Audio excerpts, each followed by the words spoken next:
Welcome to STV life. இன்னைக்கு வீடியோவில் என்ன பார்க்க போகிறோன்னா, தமிழகத்தில் இது வரைக்கும் இருந்த முதலமைச்சர்களோட வாழ்க்கை வரலாறை பார்த்துக்கிட்டு இருக்கோம். ஏற்கனவே 2 பேரும் பார்த்தாச்சு. அவங்களோட வாழ்க்கை வரலாறை நீங்கள் இன்னும் பார்க்கலன்னா நம்மளோட சேனலில் ஆல்ரெடி இருக்குது, அதை நீங்கள் செக் பண்ணி பாருங்கள். இப்போது நம்ம 3வது முதலமைச்சர் யாராக இருந்தாங்க, அவங்க தமிழ்நாட்டுக்கு என்னென்னலாம் செஞ்சாங்க, அவங்களால என்னென்ன மாற்றம் ஏற்பட்டுச்சுங்கிறத பார்க்க போகிறோம். அதுக்கு முன்னாடி நம்மளோட சேனலில் ஃபர்ஸ்ட் டைம் விசிட் பண்ணுறீங்கன்னா இந்த வீடியோக்கு ஒரு லைக் போட்டு மறக்காமல் சப்ஸ்கிரைப் பண்ணிக்கோங்க. வாங்க வீடியோக்குள்ளே போகலாம். நம்மளோட சென்னை மாகாணத்தில் 3வது முதலமைச்சராக யாராக இருந்தாங்கன்னா பா. சுப்பராயன் அவர்கள் தான் சென்னை மாகாணத்தோட 3வது முதலமைச்சர்.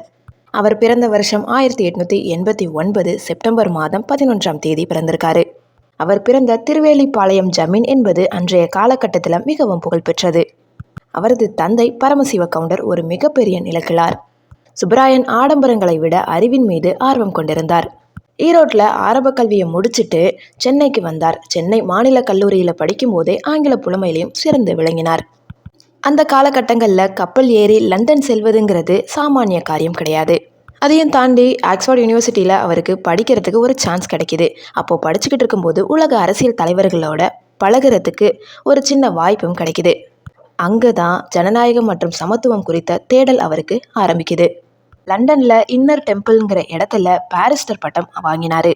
அதுக்கப்புறமா டப்ளின் பல்கலைக்கழகத்தில் முனைவர் பட்டமும் பெற்றார். ஒரு தமிழராக மிக உயர்ந்த கல்வி தகுதியை பெற்ற பெருமை இவரையே சாரும். 1926 வருஷம் வரைக்கும் நீதி கட்சி தான் வெற்றி பெற்று வந்துட்டு இருந்துச்சு. ஆனால் 1926 நடந்த தேர்தலின் போது நீதி கட்சி பெரும்பான்மை பெறவில்லை. அப்போது சுப்பராயன் ஒரு சுயேட்சை வேட்பாளராக வெற்றி பெற்றிருந்தார். ஆளுநர் அழைப்பை ஏற்று அவர் முதலமைச்சரும் ஆகிறாரு. ஒரு சுயேட்சை வேட்பாளராக இருந்து பெரும் கட்சிகளின் ஆதரவுடன் ஆட்சியை வழிநடத்தியது ஒரு மிகப்பெரிய அரசியல் வித்தை.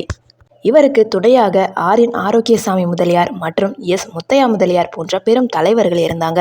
தமிழக வரலாற்றில் பா. சுப்பராயன் பெயர் பின்னெழுத்துக்களால் பொறிக்கப்பட முக்கிய காரணம் இந்த வகுப்பு வாரி அரசாணை தான். பிராமணர் அல்லாதவர்களுக்கும் தாழ்த்தப்பட்ட மக்களுக்கும் அரசு பணிகளில் இடஒதுக்கீடு வழங்க வேண்டும் என்பது நீதி கட்சிகளின் கனவு.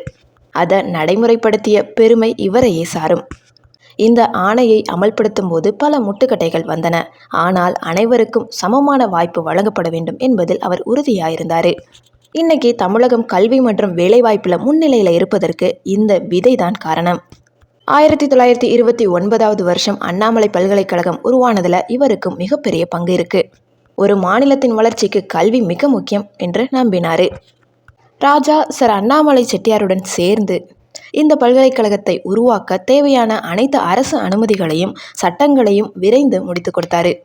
1930களுக்கு அப்புறமா காந்தியடிகளின் கொள்கைகளால் ஈர்க்கப்பட்டு காங்கிரஸ்ல இணைகிறாரு. ராஜாஜி முதலமைச்சராக இருந்தபோது சுப்பராயன் சட்ட அமைச்சராக இருந்து பல சீர்திருத்த கொள்கைகளை கொண்டு வந்தாரு. அவரை ஒரு ஜமீன்தார் குடும்பத்தை சேர்ந்தவராக இருந்தாலுமே ஜமீன் ஒழிப்பு முறையை மனதார ஆதரித்தாரு. நிலம்ங்கிறது உழுபவனுக்கே என்ற கருத்தாக்கத்திற்கு ஆதரவு அளித்தாரு. சுதந்திரத்திற்கு பிறகு நேருவின் அன்பிற்கு பாத்திரமானார்.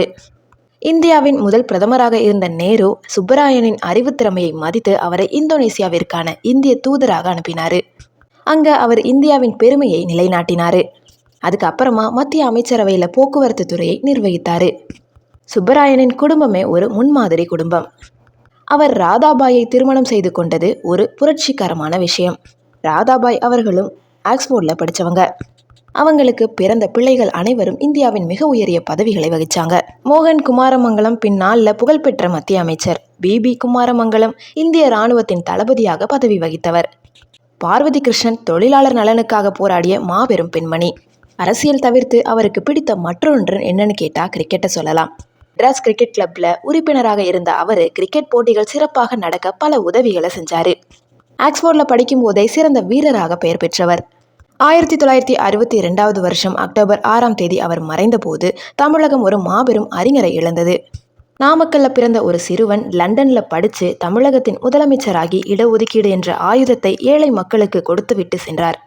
அப்படிப்பட்ட 3வது முதலமைச்சரான பா. சுப்பராயன் அவர்களோட வாழ்க்கை வரலாறு உங்களுக்கு பிடிச்சிருக்குன்னு நினைக்கிறேன். இந்த வீடியோ உங்களுக்கு பிடிச்சிருந்துச்சுன்னா லைக் பண்ணுங்கள், கமெண்ட் பண்ணுங்கள், ஷேர் பண்ணுங்கள். சப்ஸ்கிரைப் பண்ணாமல் பார்த்துக்கிட்டு இருந்தீங்கன்னா ப்ளீஸ் சப்ஸ்கிரைப் பண்ணிக்கோங்க. நீங்கள் என்ன நினைக்கிறீங்கன்றதை கமெண்ட் செக்ஷனில் டீட்டெயிலாக கொடுங்க.